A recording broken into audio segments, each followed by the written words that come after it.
तो कैसे हैं आप लोग दोस्तों। मैं एक खान सर आपका स्वागत करता हूं आपके अपने YouTube channel symbol of knowledge learning centre पे। दोस्तों आज का जो वीडियो है वो बहुत इंटरेस्टिंग और बहुत इम्पोर्टेंट है। क्यों? क्योंकि हम बोर्ड एग्ज़ाम की तैयारी कर रहे हैं क्लास 10 का। उसमें मैं आपको एक बहुत इम्पोर्टेंट लेसन था जिसका नाम था निर्देशांक ज्यामिति, और उसी का हम एक एक फार्मूले समझ रहे थे। उस फार्मूले पे हम 2-3 सवालें भी समझ रहे थे और लगाते हुए आगे बढ़ते जा रहे थे। तो उसी क्रम में हमें एक और फार्मूला मिला है और इस फार्मूले को अच्छे से हम लोग अध्ययन करेंगे, स्टडी करेंगे।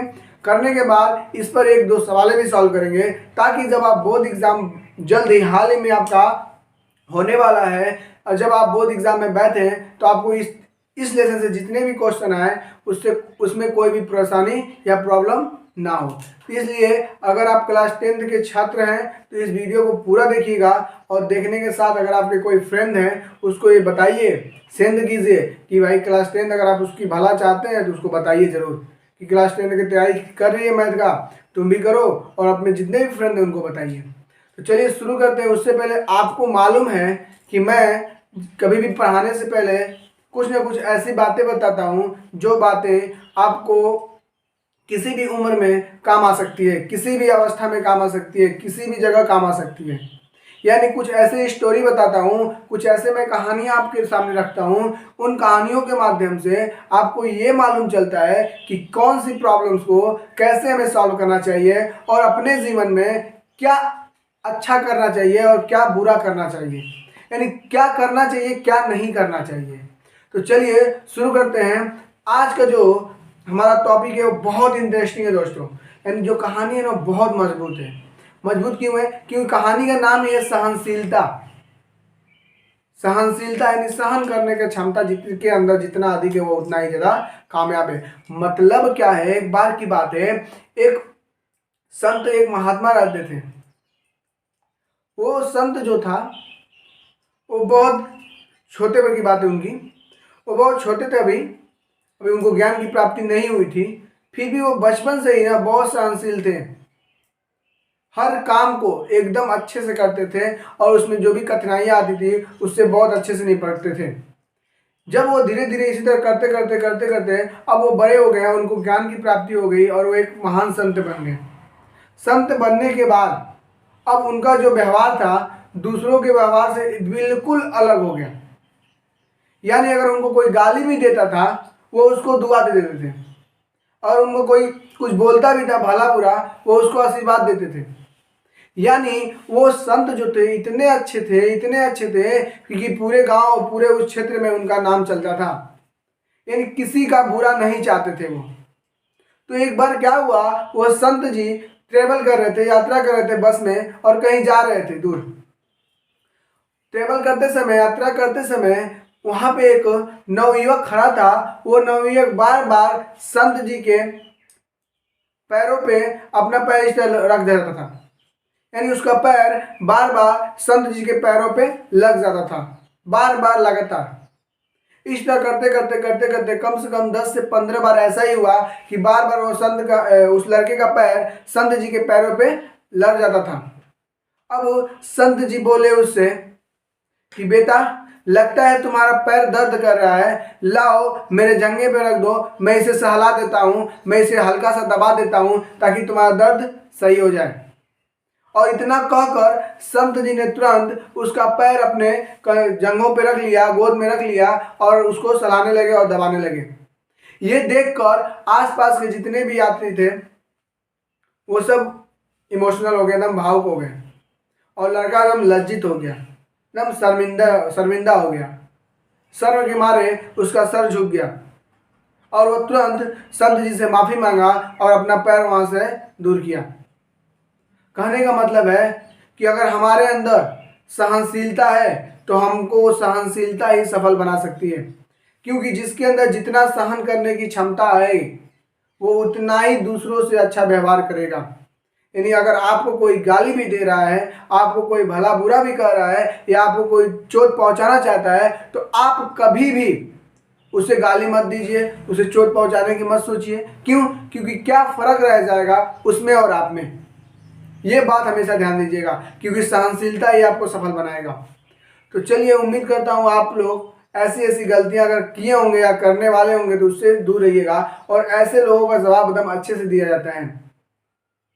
चलिए, तो उम्मीद करता हूँ आपको मेरी बात समझ में आई होंगी। तो चलिए आज हम शुरू करते हैं अपना जो न्यू फार्मूला था। बहुत इंपॉर्टेंट है, इसलिए बोल रहा हूँ क्योंकि क्लास 10th में बोर्ड एग्जाम में आता है तो आता है। इसलिए कॉपी और कलम निकाल लीजिए, और निकालने के बाद एकदम अच्छे से उसको नोट बनाइए, एकदम साफ साफ लिखिए, क्योंकि जितना लिखेंगे ना उतना आपके लिए बेहतर होगा, उतना आप अच्छे परफॉर्मेंस दे पाएंगे। चलिए, तो क्वेश्चन का जो फार्मूला है, पहले क्या कहता है कि किस तरह के सवाल आएंगे तो हमें इस तरह का फार्मूला यूज करना है, जरा इसको समझते हैं। कहता है कि दो बिंदुओं x1 और y1, यानी ये देखिए दो बिंदु नहीं है, ये एक बिंदु का निर्देशांक है और ये दूसरे बिंदु का निर्देशांक है। अब आपको बताने की जरूरत ही नहीं है कि निर्देशांक क्या होता है। क्यों? क्योंकि मैंने निर्देशांक ज्यामिति के 2 वीडियो अपलोड कर चुका हूं। अगर आप नए होंगे तो उसको जाकर जरूर देखिएगा, क्योंकि अगर वो दोनों वीडियो आप अगर देख लेते हैं ना तो आपको ये समझाने की जरूरत नहीं होगी, आप तुरंत समझ जाएंगे कि मैं क्या बोल रहा हूँ, क्या समझा रहा हूँ। इसलिए उसको जरूर देखिए। तो चलिए, दिया है दो बिंदुओं x1 y1, पहला का निर्देशांक है तथा दूसरे का निर्देशांक है हमारा y2 x2 y2 को m1 m2 के अंतर अनुपात में विभाजित करने वाले बिंदु का निर्देशांक।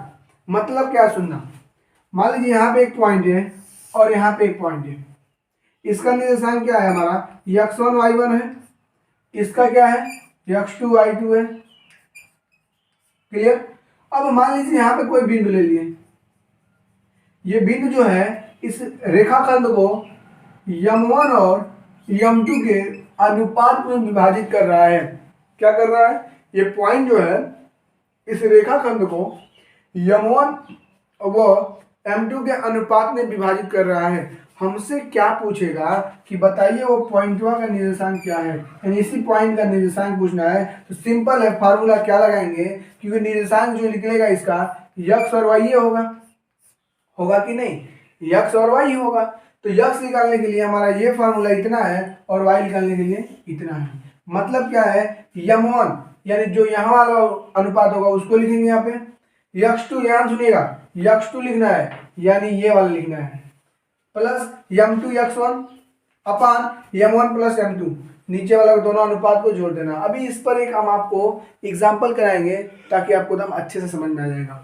फिर जब y निकालेंगे तो m1 y2 plus m2 y1 अपान m1 प्लस m2। इतना इजी है, इतना इजी है कि इससे इजी कुछ भी नहीं है।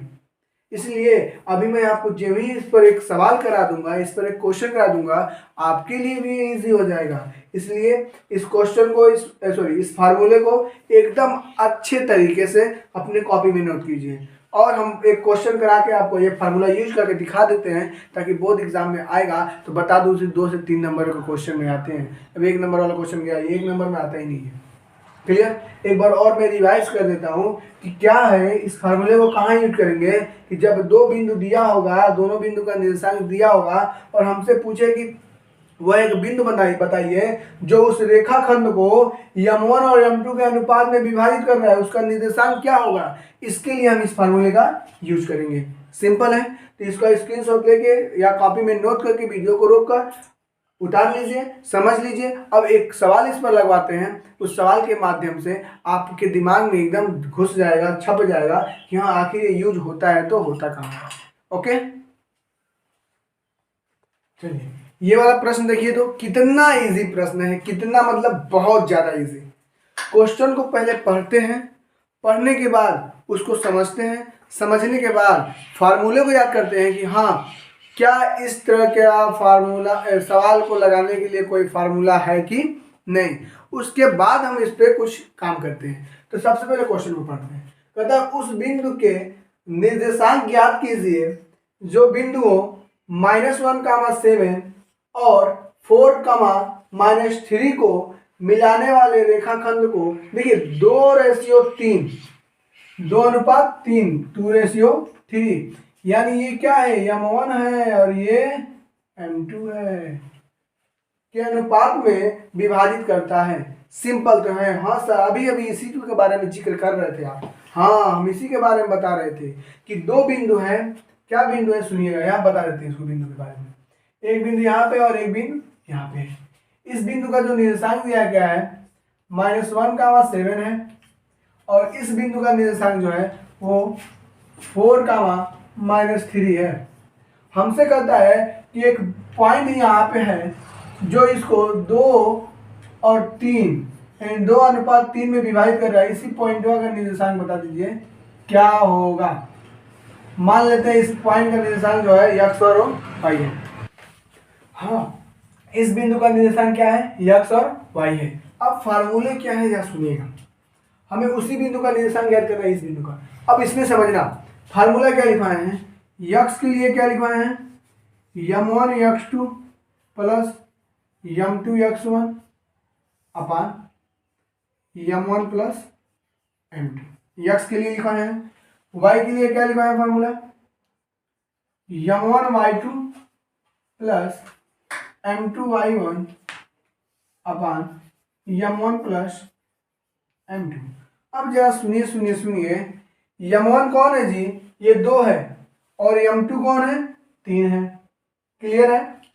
अब x1 और x2 के बारे में सोचते हैं। ये हमारा x1 होगा और ये हमारा x2 होगा, ये हमारा y1 होगा और ये हमारा y2 होगा। यानी दिया हुआ यहाँ पे लिख लेते हैं, m1 बराबर है 2, m2 बराबर है 3, x1 बराबर है हमारा -1 और x2 बराबर है हमारा 4। उसी तरह इसमें m1 बराबर है 2, m2 बराबर है 3, y1 बराबर है हमारा 7 और y2 बराबर है हमारा -3। बस अब हमको कुछ करना नहीं है, बस फार्मूले के ऊपर डिपेंड रहना है, फार्मूले में उसको फिलअप कर देना है, तो हमारा आंसर निकल के आ जाएगा। चलिए करके दिखाते हैं क्वेश्चन।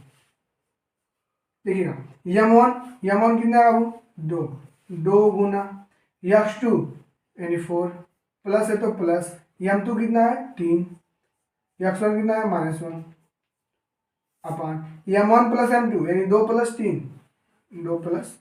3। कोई दिक्कत नहीं सर, 4 दूना 8 होता है।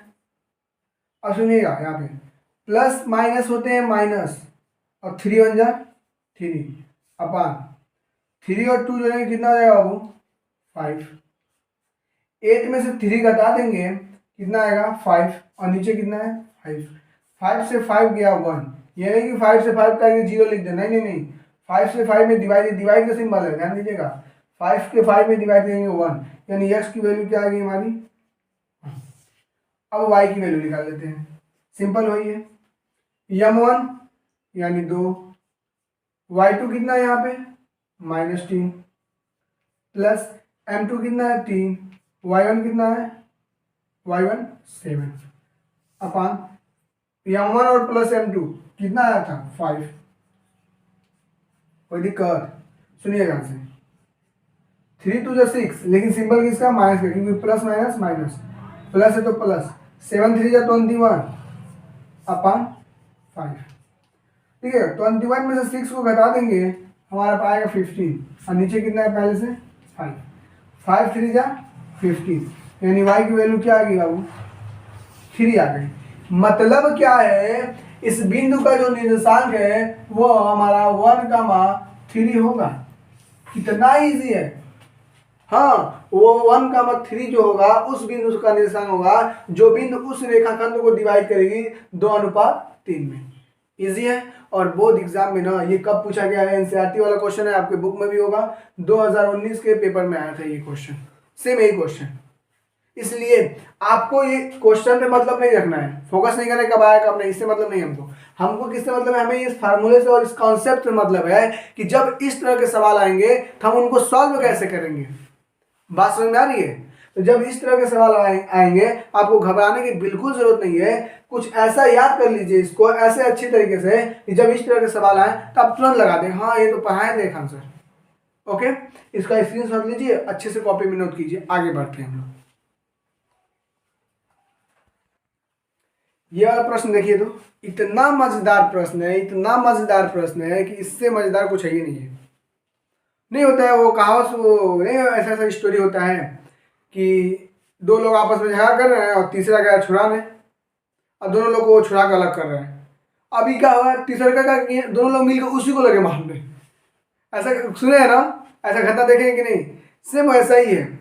अभी हम लोग क्या पढ़ रहे हैं कि दो बिंदु दिए रहेंगे और उन एक बिंदु हमें ज्ञात करना रहेगा जो उनको इस अनुपात m1 और m2 के अनुपात में विभाजित करे, यही ना। अब देखिए ध्यान से, अब ये क्वेश्चन क्या कहता है सुनिएगा, कहता है वह अनुपात ज्ञात कीजिए जिसमें बिंदु इतना और इतना को मिलाने वाली रेखाखंड को बिंदु इतना विभाजित करता हो। अब सुनिए, मतलब यहाँ पे दो बिंदु है, एक का निर्देशांक कितना है बाबू -3, 10 और एक का कितना है 6, -8, और यहाँ पे एक बिंदु दे दिया है जिसका निर्देशांक दिया है -1, 6। हमसे कहता है कि कौन सा इस बिंदु जो है, ये बिंदु इस दोनों इस रेखाखंड को किस अनुपात में विभाजित कर रहा है। अभी भी क्या था कि अनुपात में विभाजित करते रहा था, हमें ये बताना था। अब क्या कर रहा है, यही दे दिया, वही पूछ दिया है। अभी बताया ना कौन सा कहानी कि दो लोग आपस में झगड़ा कर रहे हैं, तीसरा गया छुड़ाने, तो दोनों लोग मिलकर उसी को लगे मारने। वो वाला कहानी यहाँ पे आ गया। सुनिए ध्यान से, हमें कुछ करना है नहीं, जो करते हैं वही करना है। तो सबसे पहले ध्यान सुनिएगा, सबसे पहले क्या क्या दिया है, क्या क्या दिया है बाबू, x1 बराबर क्या दिया है -3, x2 बराबर क्या दिया है हमारा 6, और हाँ ये देखिए ये क्या है, ये हमारा यक्स है, क्या है यक्स बराबर दिया है -1 और y बराबर दिया हमारा 6। ये याद रखिएगा, इसको अभी काम आएगा ये, ठीक। y1 बराबर क्या है 10, y2 बराबर क्या है हमारा -8। हमें ज्ञात क्या करना है बाबू, m1 और m2, m1 और m2 ज्ञात करना है। सिंपल है, फार्मूला क्या है सुनिएगा, m1x2 प्लस m2x1 अपान m1 प्लस m2, यही था। ये किसके बराबर थे, यक्स के बराबर थे। कोई दिक्कत है नहीं है सर, बहुत इजी है सर। अरे इजी तो ध्यान तो दो ना, ठीक। चलो अब चलिए ध्यान दीजिएगा, यहाँ पे वैल्यू भरिए, यक्स की वैल्यू कितनी है -1, यहाँ पे भरते हैं -1 इक्वल टू m1 नहीं मालूम है, इंटू x2 की वैल्यू कितनी है बाबू 6, प्लस है तो प्लस m2 नहीं मालूम है, x1 की वैल्यू कितनी है -3, नीचे कितना है, नीचे है m1 प्लस m2, दोनों नहीं मालूम है। कोई दिक्कत है क्या, नहीं सर। इसका मल्टीप्लाई कर दीजिए, यहाँ पे क्या होगा हमारा, -m1 और -m2 इक्वल टू क्या होगा, कंफ्यूजन 6m1 प्लस नहीं -3m2। कोई दिक्कत, अरे नहीं सर।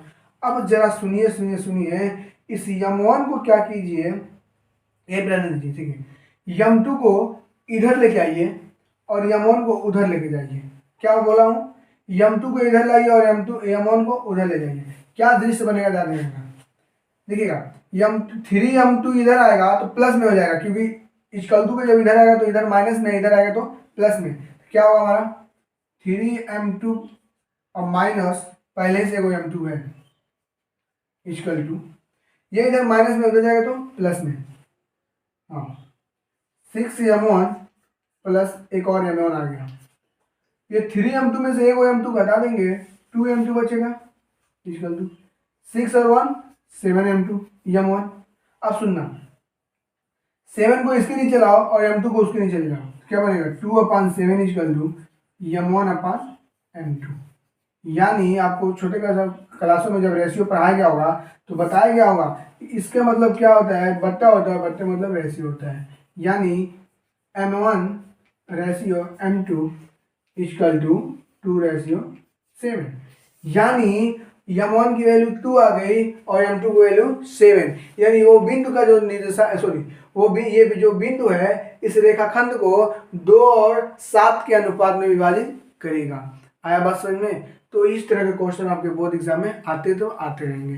तो उम्मीद करता हूँ आपको ये पसंद आया होगा। दोस्तों अगर पसंद आए तो वीडियो को लाइक कीजिए, शेयर कीजिए और चैनल को सब्सक्राइब कीजिए ताकि इस तरह के जितने भी वीडियो हैं आपको तक पहुँचे। और अगर आपके दोस्त क्लास 10th में तो उनको जरूर बताइए। तो चलिए इस पे फोकस कीजिएगा, अच्छे से स्क्रीनशॉट ले लीजिए। बढ़ते हैं अगले प्रश्न।